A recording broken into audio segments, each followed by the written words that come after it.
The market for our houses is still pretty hot as well. Australia's housing market is at risk of a major crash, according to the global economic body, the International Monetary Fund.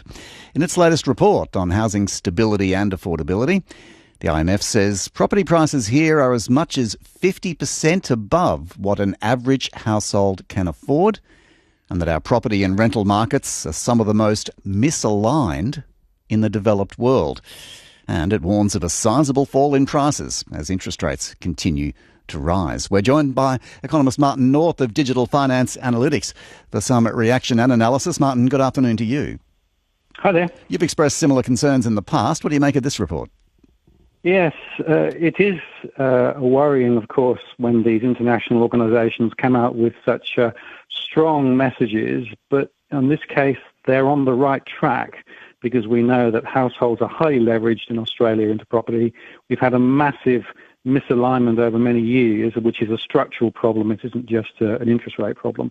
And they are calling it out. Of course, the question is, will the local policymakers and the regulators here do anything about it, or will they continue to argue that Australia is different, nothing to see here, and move on? I think there is something to see here, and we have to actually take this seriously. The IMF says we're now out of whack in terms of the long-term ratio of incomes to house prices and rents. House prices were 30% above the long-term average, and rents were more than 40% higher than usual. Is this failing capacity to service a mortgage or pay for rent sustainable? No, it's not. And let's face it, that we've been in a situation where the interest rates were cut significantly, lending standards were reduced dramatically, people were able to get much larger mortgages.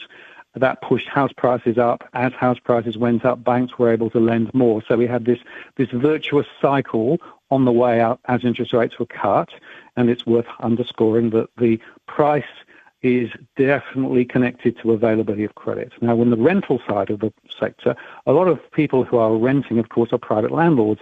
They, in turn, have to borrow money from the banks. So when interest rates are actually dropping, they can leverage themselves up and perhaps get multiple properties.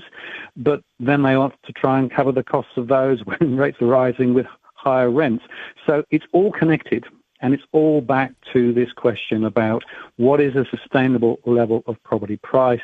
And look, we have chased ourselves into a situation which is now unsustainable. Of course, unwinding it, that's going to be the very difficult part, because interest rates are now rising. They will continue to rise. People are going to find it harder and harder to make these repayments, particularly when inflation is so high. So effectively, people's disposable income is being crunched from all quarters, whether you're a renter or whether you're a mortgage holder. And now we know rates will stay high for quite some time, even the RBA is saying it. So this is looking like a very uncomfortable 2 or 3 years for us, I think. Do you think the fears of a housing price crash, quote, comparable to past episodes of housing busts, unquote, are justified? Well, I've been around the traps long enough to see property prices slide in a number of countries around the world. In Australia, we've sort of pretty much avoided it. Even post the global financial crisis, there was a bit of correction. But again, the banks were able to get support from various quarters to be able to keep the scheme running a bit further. This time, I think, may be different. Why? Because I think it's highly unlikely that we're going to see interest rates coming back down to the ultra-low levels that we had under a year ago, frankly. So people are going to have to get used to paying higher mortgage rates. The borrowing power of people have reduced by about, let's say, 30% on average, so you can't get as big a mortgage as previously. That's going to put downward pressure on prices. Now, the good news is if we can actually get property prices down to a more reasonable, sustainable level, and we hold the prize for some of the most unsustainable property prices in the world, that's actually long-term a good thing. But, of course, in the short term, that means that people are going to see their equity dissipate, which means that the wealth effect is going to go into reverse. So people are going to feel less affluent, and that means they're going to probably spend less. So there are economic consequences.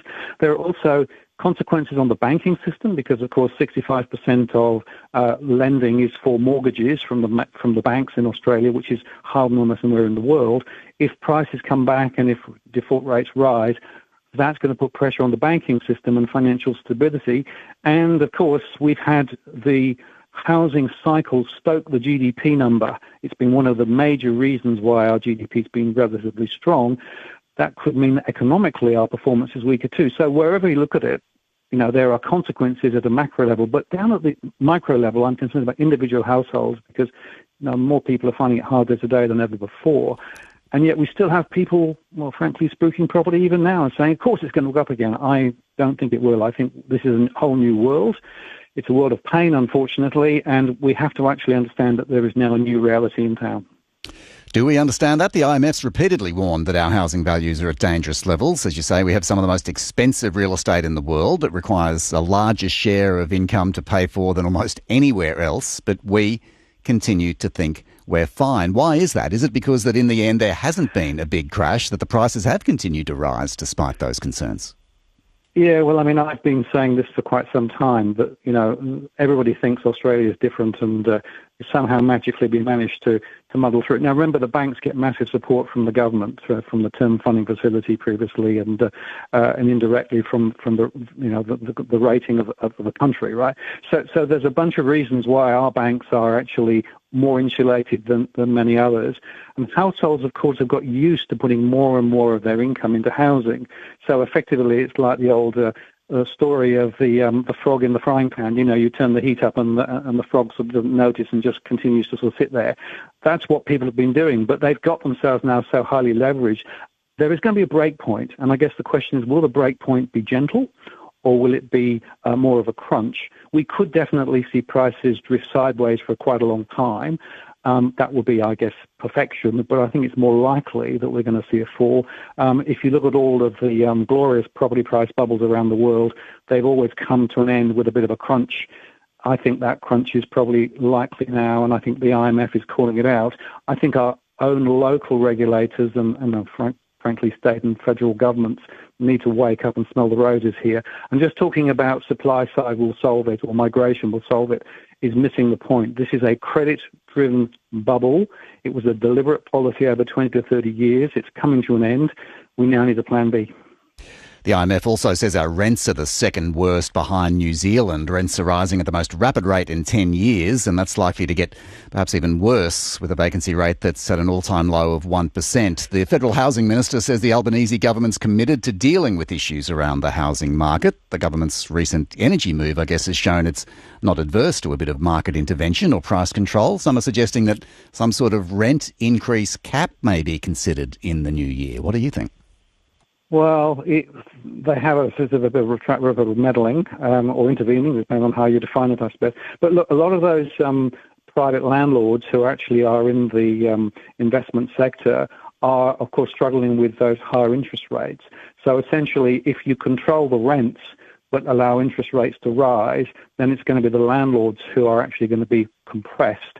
And interestingly, about 20% of property investors have already left the field now. So that's one of the reasons why we have an investment price issue and why we have a rental price issue.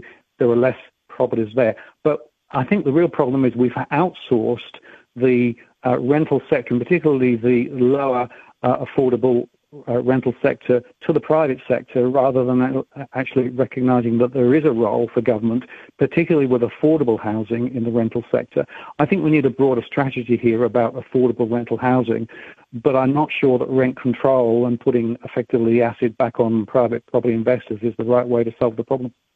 Could be an interesting 12 months. Martin, thanks very much. Martin North, economist with Digital Finance Analytics, looking at our oh-so-hot housing market and what might happen next.